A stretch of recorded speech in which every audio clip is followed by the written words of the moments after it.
So, Alleluia! Alleluia! It is Easter Sunday and Christ has risen. The Lord is risen indeed. The Lord is risen indeed. The story of Jesus' crucifixion, death, and resurrection form the foundation of Christianity. It is Jesus' story and it's our story. An archetypal tale of suffering and redemption, forgiveness and love, death and resurrection. To me, it's almost incomprehensibly profound and comforting because it's more than just a story. It is a promise that, contrary to the world's belief, it is death that is temporary and life that is eternal. This Easter, I was thinking more about Jesus' life than his death, though. I was drawn to his statement of purpose. He said, "I have come that you may have life and have it abundantly." And I have never believed that he was talking only of eternal life of the Spirit that comes after death. I think he was speaking quite literally about life in the here and now, on the physical plane. Think how often Jesus spoke and taught about life, how he demonstrated what the fullness of human life looks like. Jesus was a good Jew. But over and over again, he taught that he had come to earth to teach a truth that went beyond the letter of the law of Abraham and Moses. And to do so, he had to help people grasp a concept of God that was far greater than the God of the Old Testament. To understand how radical these teachings were, we have to step back and take a look at that Old Testament God. This God was responsible for everything. Nothing happened to a person or in the world that God did not cause. The idea of human co-creation was, as of yet, unheard of. If something good happened, it was because you had done something good and God was rewarding you. If something bad happened, it was because you had done something evil and God was punishing you. See, the Old Testament God acted a lot like a human. On steroids, kind of. But still. He had a temper. He held a grudge. His punishment was certain and severe. He demanded sacrifices and loved some people better than he loved others. The ancient Israelites held religious beliefs that were only a step or two beyond those of the early Greeks and Romans. There had been some evolution because the Israelites worshipped only one God, while the Greeks and Romans worshipped many deities. They had a God for nearly everything. A God who controlled the weather and the crops and the harvest, as well as the fertility of humans and animals. A God who ordained who would win in battle, and who would reign as emperor, and who would be rich and who would be poor, you name it. They worshipped their gods by erecting magnificent temples to each of them and offering sacrifices of live animals in hopes of keeping them friendly. You see, these gods were demanding, insatiable, and capricious, so they had to keep the sacrifices coming, or all hell could break loose. The early Jewish people were not untouched by this culture. Who can forget that Abraham was prepared to burn his son Isaac on the altar as a sacrifice to God? And how about the story of Moses leading the Israelites out of their captivity in Egypt? Remember what happened when they became restless and discouraged by the hardships of the trek across the desert? It seems that Moses went up on the mountaintop to pray, and the minute he was gone, they immediately began melting down their valuables to mold a giant golden calf as an idol to the Roman god Baal. When Moses returned, he found them drunk and engaged in every type of debauchery. What a great word. I wish I could find more times to use the word debauchery. What's more, they were in the process of preparing to sacrifice a live animal. Do you remember how Moses got so angry that he threw to the ground and broke the stone tablets that God had just given him, on which were written the 10 Commandments? So left to their own devices for only a few hours, the people had reverted back to their pagan beliefs, I guess as a sort of backup system in case the God of Abraham should fail them in some way. So the idea of a God who demands that people prove their loyalty and love through sacrifice, suffering, atonement, and strict adherence to the letter of the law goes way, way back in the history of humankind, and was still very much a part of religious culture when a great revolutionary named Jesus of Nazareth arrived on the scene. This upstart Jew did not proclaim the necessity of sacrifice. He preached an entirely different relationship with God. He himself referred to God as Abba, translated as Daddy or Papa, and repeatedly emphasized that God could only be pure love. He taught forgiveness rather than punishment. Even so, the idea that God's love had to be earned remained embedded in the soul and spirit of the people. This theme, which I believe is still hanging on today, led to the belief held by millions and millions of people across the millennia that life is supposed to be hard and suffering is holy. When you think about it, a hard life creates continual sacrifices. And many religious people believe that enduring poverty and hardship proves their faith and their love for God and atones for their sins and earns God's reward in this life and in heaven. Why, in Catholic school, we were taught that God sends the greatest amount of suffering to the people he loves the most. Yikes. Right? Yeah, right. Enough love, thanks. Now, we all know the third unity principle. Short version: thoughts held in mind produce after their kind.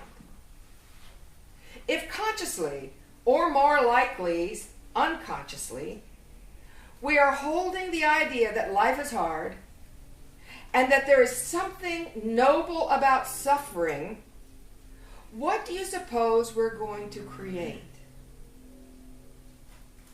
This stubborn old belief system can tremendously influence our self-esteem and the choices we make in life. Few of us are so enlightened as to be entirely free of the residue of these ideas. You could almost say that they're like a part of our psychic DNA. So my challenge for us this Easter is, are we ready to let go of the last vestiges of the belief that suffering and sacrifice are holy and pleasing to God? Are we really ready for resurrection? Are we ready to accept joy as our birthright? But life is hard, you say. And there are times when we have to struggle and sacrifice. I know. Difficult things happen and life is not always a walk in the park. But how much of our struggle is of our own making?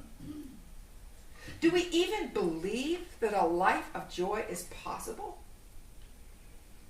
Yes, I know. We all sometimes have pain. But how is it that we are so capable of turning life's normal pains, ups and downs, into suffering by the amount of attention and focus we place on it? It's absolutely amazing how our feelings are determined by our way of thinking. I recently watched a documentary about Christian beliefs. Somewhere out in Texas, they interviewed an old man who had lost 8 members of his family when a gunman came into their little church on a Sunday morning and mowed down 25 people in a matter of minutes. The man took the interviewer to see a memorial that had been set up to honor the victims. And she asked him, "Aren't you devastated? How can you stand to live with this?" And he replied with a smile, "Oh, I'm perfectly fine. I'm happy. It's a joy to know that my family is safe and sound in heaven with Jesus." And you know, he really did look happy. I believe he was absolutely sincere. The way we think creates our experience of life. One summer day, Little Hawk sat alone on a grassy knoll. Each day he came to that same spot, and he sat silently looking toward the sky, waiting for the arrival of the red-tailed hawks. On this particular day, a stiff breeze was blowing. Above Little Hawk, 3 red-tailed hawks circled. The air currents were invisible to Little Hawk, but the red tails rode them perfectly, gracefully, and skillfully as deer leaping over a fallen tree or fish swimming up a river. How do they do that, he wondered. As one of the hawks hovered above him, Little Hawk noticed its tail feathers move ever so slightly. First, a feather on the left of his tail, and then a feather in the center, and then another one on the left. And each time they shifted position, the hawk was able to steady himself in the stiff wind and didn't get blown about by it. And he thought to himself, "Why, that hawk is dancing with the wind." At that moment, the hawk moved its wings just slightly, and at once began to circle upward, up and up and up, higher and higher it flew until it was joined by the other 2 hawks, and the 3 of them flew away together. Little Hawk thought about what he had seen all through the fall and the winter. Something strange and important was happening inside of him, in his body and in his mind. He was processing something vitally important to his well-being, actually vitally important to his survival. How to ride the wind. See, hawks are master flyers. They can glide and climb and dive. They can land on the smallest tree branch. They are masters of their wing feathers and their tail feathers, but they are not masters of the wind. The wind goes where it wants to go. Sometimes it comes from the east, sometimes from the west or the north or the south. It can disappear and it can reappear. But no matter how the wind blows, hawks love to fly. They move with the wind, but not like leaves in the autumn breeze. Leaves in the wind go wherever the wind takes them. Sometimes hawks do too, but sometimes they don't. The journey of the leaf depends entirely on the wind, but the journey of the hawk depends on both the wind and the hawk. The wind is our life. All the things that happen between the time we arrive here and the time we leave. We don't know what's going to come up next, any more than the hawk knows which way the wind will blow. We can't control life, but we can use our thoughts, words, and actions to create harmony and cooperation and reverence and happiness, just as the hawk uses his feathers to negotiate the wind current. It need not even bother us that we can't control the circumstances or events that show up, because after all, the joy comes in riding the wind. Jesus taught us how to do this. He took life as it came, one day at a time, one event at a time, one person at a time. No matter what, he gave his whole presence to the moment. If we will follow the mandate of most Christian religions and fall to worshiping Jesus rather than using his life and his teachings as a model for our own, we will have missed the point. Jesus taught us pretty much all we really need to know. I was thinking of a few examples. I was thinking how he both loved to be in big crowds and teach radical things and not mind when people criticized him. But he also loved to be with a close group of people and family and eat and drink together. And he also loved solitude and often gave himself time for communion with God. I was thinking about how easily he accepted love, no matter what its form. Do you remember the story of Martha and Mary? When Martha got mad at Mary for sitting at Jesus' feet while she did all the work in the house. But see, Jesus said, leave her alone. This is her way. So Martha did all the work and took care of Jesus and fed him, and he accepted that love with deep gratitude. And then Mary anointed him and washed his feet with her tears, and he accepted that as well. Devotion. How hard would it be to allow yourself to receive devotion? Harder for some than accepting criticism. Jesus was kind to people in need, a generous and healing spirit, yet he was just as likely to call out a person and tell him to take charge of his life. He always thanked God before the miracle because he knew without a doubt that the power of God was great enough for anything that he needed to occur. I love how he confronted the arrogant and the self-righteous, defended the weak, and lifted up the humble. And maybe most of all, and for those of you that aren't Jesus people, I'm sorry, but I just love Jesus. And I think about how authentic he was.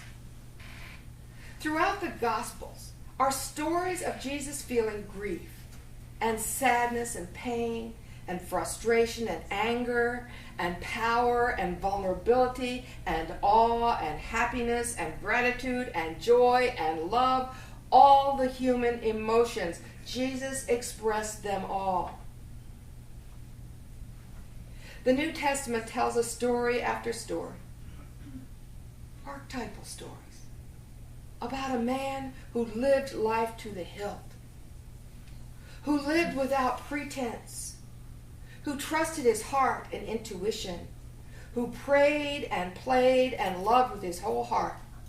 And when it came time for him to die, reached deep into his soul for faith and found grace sufficient to carry him through.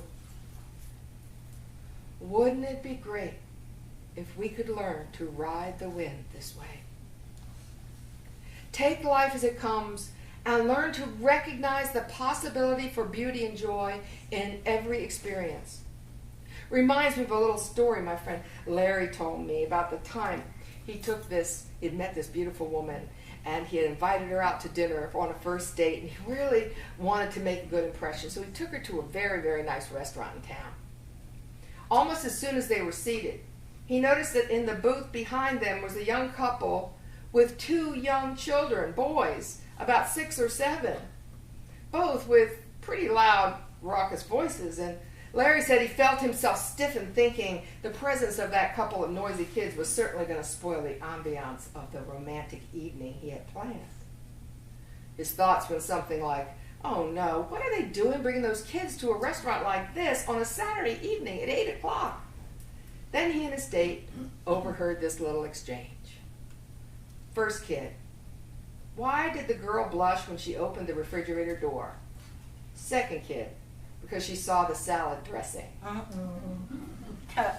Grins, giggles, then warm laughs started building from all over the restaurant. And the world for a moment had somehow righted itself in that instant, and the date was off to a great start. There is a Navajo prayer that says, beauty above me, beauty below me, beauty in front of me, beauty behind me, all around me, beauty. And I love it because it expresses such reverence for life. So again, is this the day we let go of the last vestiges of the belief that suffering is the natural human condition? Or is this beautiful Easter day, this commemoration of Jesus' resurrection, the day we claim joy as our birthright? Yes? Yes, that's what I want too. So I have a little formula for you.